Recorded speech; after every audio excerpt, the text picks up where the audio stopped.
I mean, you can. Like, your teeth is kind of fucked up.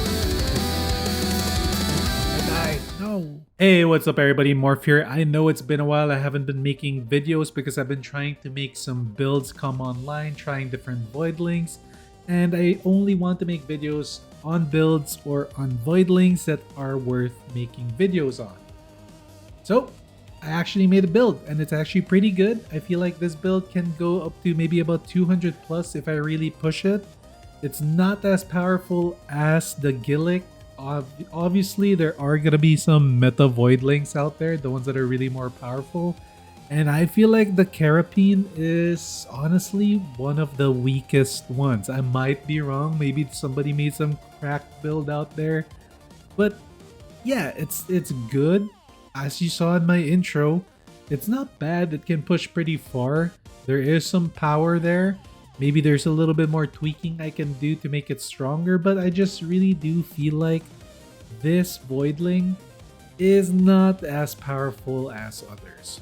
Hopefully the developers will consider buffing some of the Voidlings, giving them more beneficial buffs to their actual skill enhancement build stuff, you know, the upgrades there.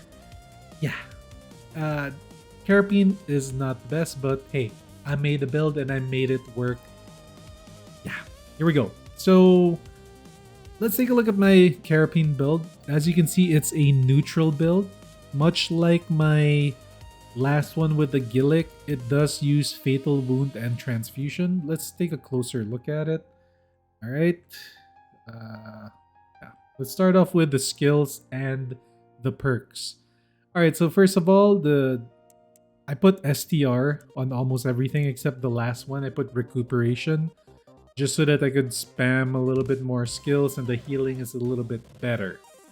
Right? So my perks are Fatal Wound because executing enemies below 50% health is very good for clearing speed, plus it's very good for getting rid of those triple modifier elites or the elites that have healing, right? Because that's the one that you don't want. You don't want stacked healing to happen.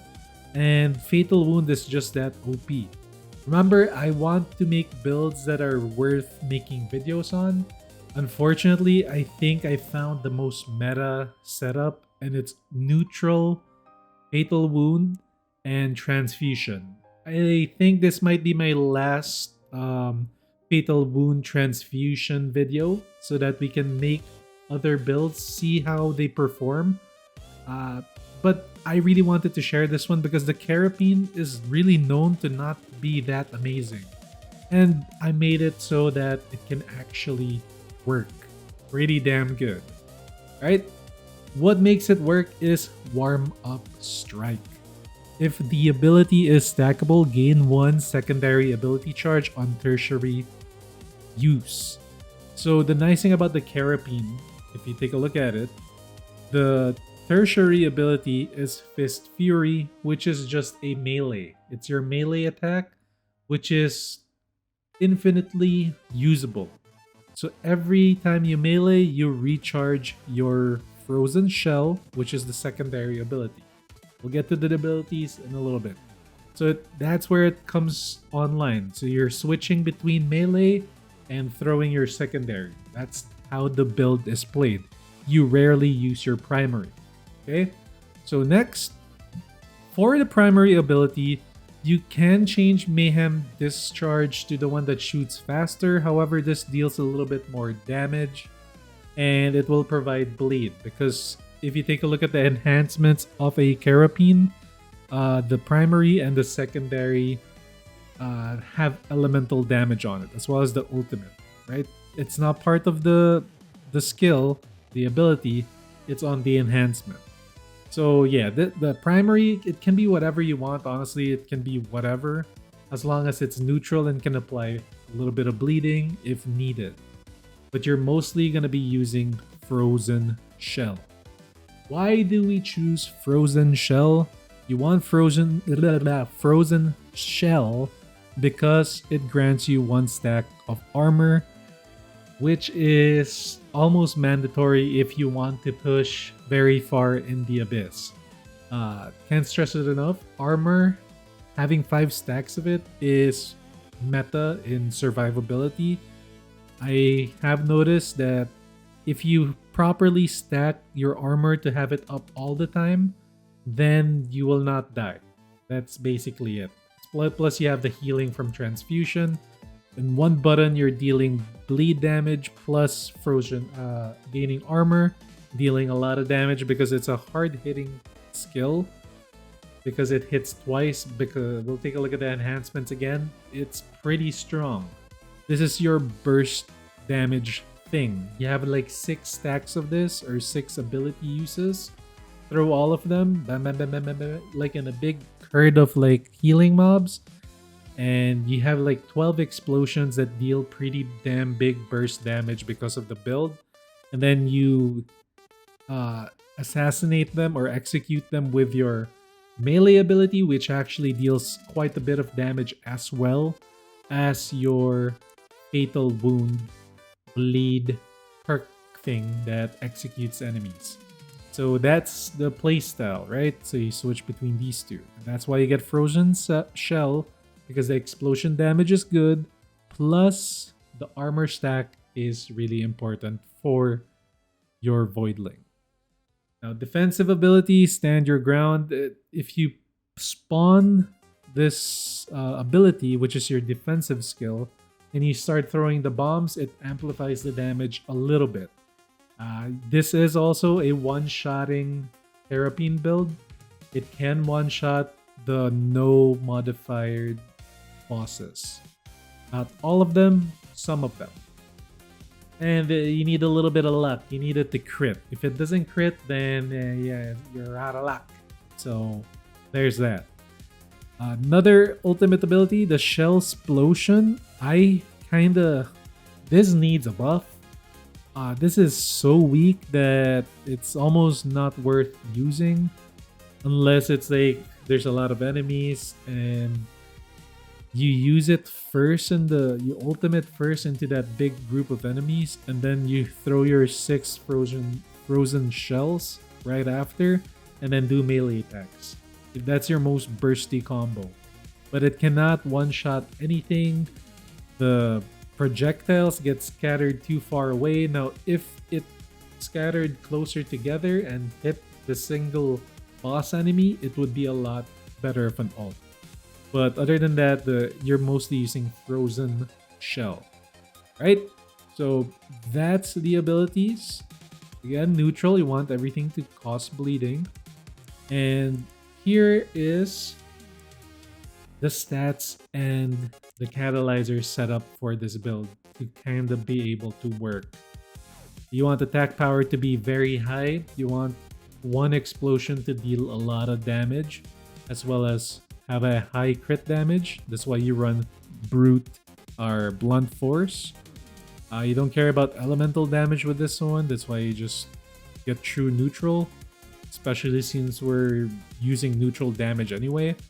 The health is not too important because you have so much armor from your Frozen Shell. Recuperation, it's a nice little bonus to have a little bit. That's why I made a recuperation Kerapin and STR for the damage and to be able to have higher healing plus extra cooldown reduction, which is sometimes helpful even though you can get it back by simply pressing E, right? Or your tertiary ability. Fire rate multiplier is not super important with this character because you're mostly using your right click and your melee. Speed is very important, 17.90, because, well, unfortunately the Kerapin has terrible movement and you need to compensate for that with speed. If you don't have speed, you're going to be sitting on maps too long, the game is going to be boring, and you're going to just want to not play a Kerapin. So this is the only way for the Kerapin to feel good. You need a lot of speed. That's why we have low health.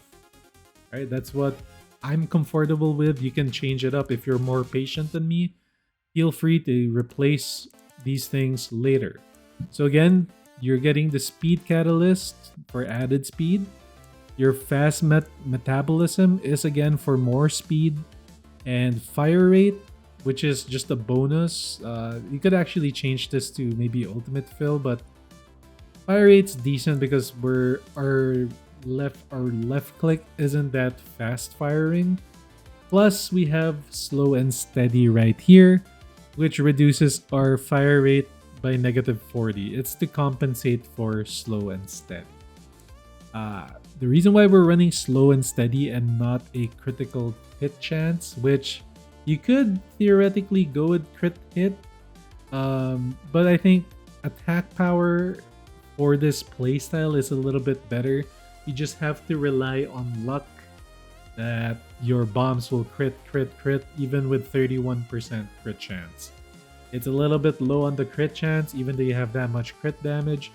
But let me just say, if you can land one of those frozen shells to crit, or like you have 6, so 6 times 2 because there's double explosion, 12 explosions. If you have like 5 that crit out of that, it will destroy a whole mob of elites with healing stacked on top of each other. It is strong enough. It's kind of crazy because your attack power scales with your crit damage anyway. It kind of just doubles the power up. The problem is you don't crit as much, but when you do, boy does it pack a punch. So this is the best that I've come up with. You could try to replace slow and steady. Again, you could remove this and just run crit chance, which is, oops, what the hell? What the hell? I randomly clicked. There we go. That would seem okay too, but I like this one. Slow and steady is pretty good. So the way I play this build is very contradictory to the Kerapin. The Kerapin is all about standing on one spot, throwing out your skills through this dome thing. I do that sometimes, but I like to move around and just throw my bombs everywhere. So if you take a look at the enhancements of the Kerapin and why my build works the way it does, it's because, again, it's right here. Apply an elemental effect stack on hit. A double hit, so it applies bleeding twice per projectile usage. And you just need 1 stack of bleed to initiate your fatal wound and your transfusion healing. Again, you have this same thing here, elemental blow. It adds elemental effects. Same thing with the ultimate. It gives you more bleed when you do your ultimate. It will bleed the whole area. That's a nice thing about this. You use it to bleed the whole area if you really need more healing. Out of nowhere, right? Like burst heal. Ground and pound, the melee is pretty decent. There is a build that you could do, I guess, with weight transfer. Increase damage by 5% for maximum health value. I think if you want a melee build with a Kerapin to really work, 5% is not enough. I think they should add a little bit more to that. Maybe 10%? 10% would be decent. That would be, if you have like 6,000 HP, that's 600 attack. That's pretty cool if you do that. So then you have something there. Maybe. We'll see. Problem is the Kerapin melee is so slow too. It doesn't really feel too good to use. So yeah, I might make the build. Don't get me wrong. I might just do it and see what we can do. And if it works, then it works, right? So yeah. Okay. So that's it, guys. That's my Kerapin build. I know I've been kind of missing. I haven't been making videos because I really just want to make videos of Voidlings that can actually push the Abyss further than 100. This can go about 200 plus. I'm fairly confident that it can. You just can't make a mistake of losing your armor stats. Right, that's it for this video. If you guys liked it, leave a like, comment below. Let me know what you think. I'll see you all on the next video. Peace out.